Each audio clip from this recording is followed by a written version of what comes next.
اعلم أن الإخلاص أمر عزيز، أمر عزيز ليس كل إنسان يستطيع أن يناله بسهولة، وهو عسير إلا على من يسر الله عليه.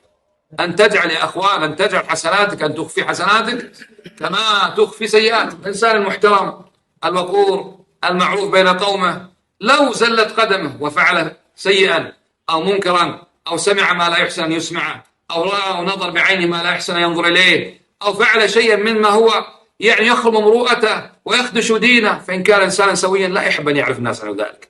كما يقال يسر على نفسه. يقول الإخلاص أن تخفي حسناتك كما تخفي سيئاتك. من يفعل هذا يا أخوان؟ انظر الناس اليوم ما فعلوا صغيرا أو كبيرا إلا وشهروا ذلك.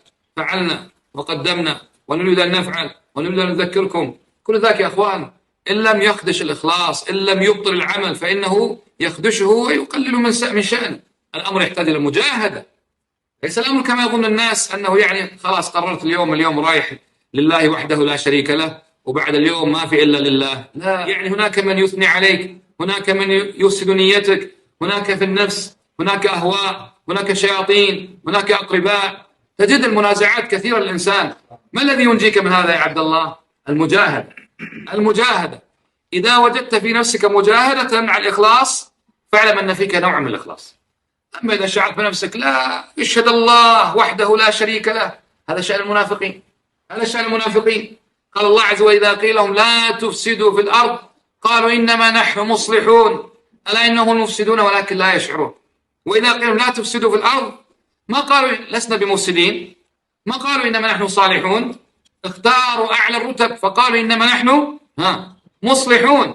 رب العالمين يرد عليهم يقول: ألا إنهم هم المفسدون ولكن لا يشعرون. لا بد أن تعرف إذا وجدت في نفسك مرادعة لنفسك، مجاهدة في نفسك، صراع نفسي، عملا لله أو ليس لله، هو لله أو ليس لله، يا رب تجعله لله، يا رب تجعلنا مخلصين لك الدين. إذا وجدت هذا في نفسك هذه كما يقال ظاهرة صحية.